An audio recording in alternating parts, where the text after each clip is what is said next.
भारत और इजराइल ने अब स्पेस टेक्नोलॉजी में अपने आप को आगे बढ़ाना शुरू कर दिया है, जो सबसे बड़ा टेंशन है चाइना के लिए। चाइना के लिए एक नहीं बल्कि दो टेंशन लेकर आए हैं भारत और इजराइल। जियोपॉलिटिक्स में बहुत कुछ चल रहा है, हमेशा की तरह जानने को मिलेगा बहुत कुछ। आइए जानते हैं इन खबरों को विस्तार से। भारत और इजराइल के बीच दोस्ती और सहयोग की कहानी न केवल धरती पर बल्कि अंतरिक्ष में भी मजबूत हो रही है। दोनों देशों ने हाल के वर्षों में अंतरिक्ष अनुसंधान प्रौद्योगिकी के क्षेत्र में अपने रिश्तों को नई ऊंचाइयों तक पहुंचाया है और भारत और इजराइल ने अंतरिक्ष टेक्नोलॉजी में अपने विशेषज्ञता को साझा करने, संयुक्त परियोजनाओं के माध्यम से वैश्विक अंतरिक्ष समुदाय में योगदान देने के लिए कई कदम उठाए हैं। भारतीय अंतरिक्ष अनुसंधान संगठन और इजराइल स्पेस एजेंसी ने विभिन्न क्षेत्रों में सहयोग किया है, जैसे कि उपग्रह प्रक्षेपण, इलेक्ट्रिक प्रणोदन प्रणाली। ये सहयोग न केवल तकनीकी उन्नति के लिए बहुत महत्वपूर्ण है, बल्कि दोनों देशों के बीच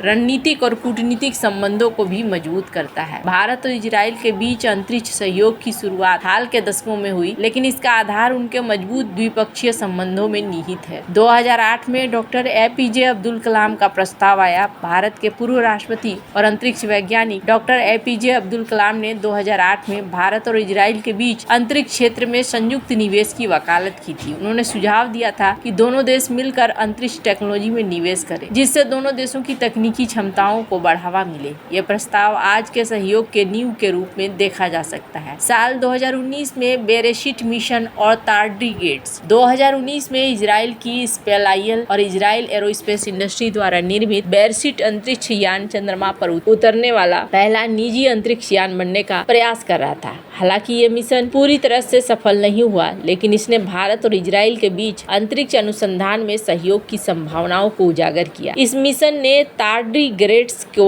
चंद्रमा पर ले जाया गया, जो इजराइल के वैज्ञानिक महत्वाकांक्षा को दिखलाता है। भारत के चंद्रयान मिशनों की सफलता ने इजराइल के लिए प्रेरणा का काम किया। साल 2023 में DSSR उपग्रह का प्रक्षेपण। जुलाई 2023 में इसरो ने अपने PSLV रॉकेट के माध्यम से इजराइल के DSSAR उपग्रह को सफलतापूर्वक कक्षा में स्थापित किया। यह प्रक्षेपण भारत और इजराइल के बीच अंतरिक्ष सहयोग का एक महत्वपूर्ण उदाहरण है। इस मिशन ने न केवल इजराइल के उपग्रह को अंतरिक्ष में पहुंचाया, बल्कि भारत की प्रक्षेपण क्षमताओं को वैश्विक स्तर पर प्रदर्शित किया। भारत ने जनवरी 2025 में स्पेडक्स मिशन को सफलतापूर्वक पूरा किया, जिसने भारत को रूस और चीन के अंतरिक्ष डॉकिंग करने वाला चौथा देश बना दिया। इस मिशन में 2 उपग्रहों को कक्षा में एक दूसरे से जोड़ा गया और इस तकनीक का उपयोग भविष्य में चंद्रयान 4 जैसे मिशनों के लिए किया जाएगा। भारत और इजराइल के बीच अंतरिक्ष सहयोग उनके व्यापक रणनीतिक संबंधों का हिस्सा है। दोनों देशों ने रक्षा टेक्नोलॉजी, साइबर सुरक्षा जैसे क्षेत्रों में सहयोग किया है। उदाहरण के लिए 1962 के भारत चीनी युद्ध में इजराइल ने हथियार और गोला बारूद भेजकर भारत का समर्थन किया। 1971 के भारत पाकिस्तान युद्ध में भी हथियारों की आपूर्ति करी और कारगिल युद्ध में भी लेजर गाइडेड मिसाइलें प्रदान करी। साथ ही पाकिस्तानी सैनिकों के GPS निर्देशांक भी उपलब्ध कराए। ये उदाहरण दिखलाते हैं कि भारत और इजराइल के बीच आपसी विश्वास और सहयोग की मजबूत नींव है, जो अंतरिक्ष जैसे एडवांस क्षेत्रों में भी परिलक्षित होते हैं। उपग्रह प्रक्षेपण की बात करें तो PSLV रॉकेट प्रणाली ने इजराइल के उपग्रहों को कक्षा में स्थापित करने की भूमिका निभाई है। DSR प्रक्षेपण इसका एक उदाहरण है। दोनों देश छोटे उपग्रहों के लिए इलेक्ट्रिक प्रणोदन प्रणाली पर सहयोग कर रहे हैं, जो अंतरिक्ष मिशनों की लागत को कम करने में मदद करता है। जियो लियो ऑप्टिकल लिंक, ये तकनीक उपग्रहों के बीच डेटा ट्रांसमिशन को तेज और सुरक्षित बनाने के लिए महत्वपूर्ण है। दोनों देश अंतरिक्ष विज्ञान, पृथ्वी अवलोकन और अंतरिक्ष में संयुक्त अनुसंधान कर रहे हैं। भारत और इजराइल का अंतरिक्ष सहयोग भविष्य में और मजबूत होने की संभावना है। चंद्रयान 4 जैसे मिशनों में डॉकिंग तकनीक की आवश्यकता है और धीरे धीरे ये दोनों ही बहुत तेजी से आगे बढ़ेंगे। भारत का इन स्पेस और इजराइल का स्पेसाइल। भारत और इजराइल की दोस्ती,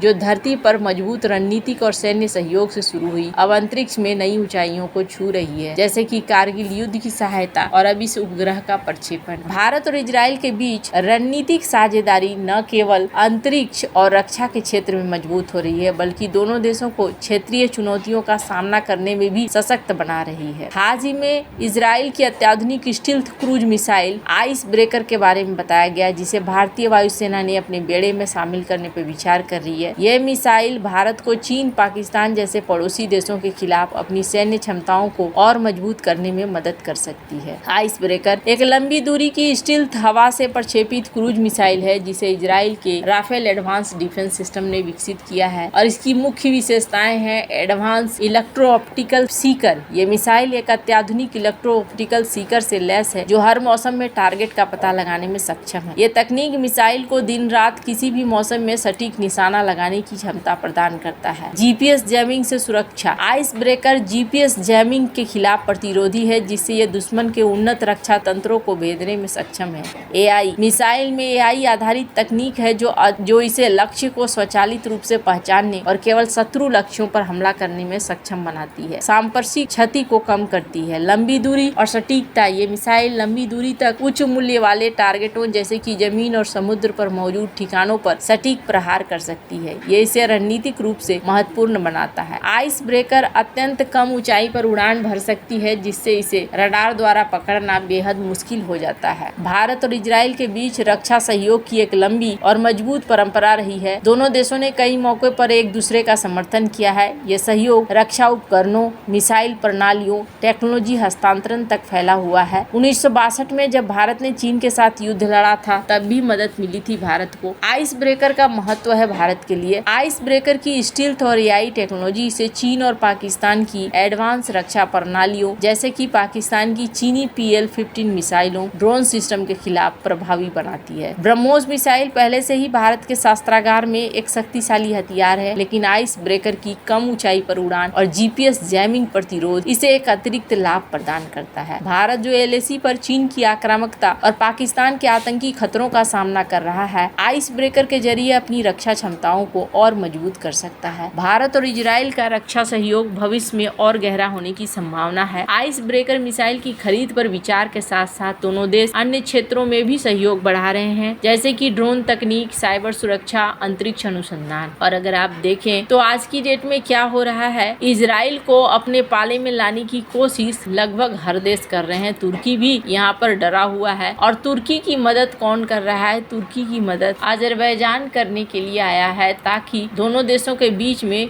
सुलह हो सके और तुर्की के पीछे न पड़े इजराइल। पाकिस्तान का कट्टर समर्थक अजरबैजान अब भारत के दोस्त देश इजराइल पर दबाव बना रहा है। अजरबैजान चाहता है कि इजराइल और तुर्की में संबंध सामान्य हो जाए जिससे वो इसका लाभ उठा सके। आपको बता दें कि इजराइल और तुर्की में इन दिनों संबंध तनाव के दौर से गुजर रहे हैं। गाजा पट्टी, लेबनान, सीरिया में इजरायली हमलों के कारण तुर्की नाराज है। तुर्की के राष्ट्रपति रजब तैयब अर्दोगन ने कई मौकों पर इजराइल के प्रधानमंत्री बेंजामिन नेतन्याहू को नई सदी का हिटलर कहा है। उन्होंने इजराइल पर गाजा पट्टी में नरसंहार का आरोप लगाया है। वहीं अजरबैजान और इजराइल और तुर्की दोनों के साथ घनिष्ठ संबंध है। अजरबैजान उन चुनिंदा देशों में शामिल है जिसने पहलगाम हमले के बाद भारत की जवाबी कार्रवाई के लिए पाकिस्तान का पक्ष लिया था और अब ये सीधे सीधे यहाँ पर तुर्की के साथ बैठकें करा रहा है। अजरबैजान तुर्की और इजराइल में जो दुश्मनी है क्या इससे खत्म हो जाएगी? ऐसा लगता नहीं है, इतना आसान नहीं है। वैसे आपको क्या लगता है? इन सब मामले में आपकी क्या राय है? कमेंट कर जरूर बताएं। जल्द मिलते हैं अगले वीडियो में नई खबर के साथ।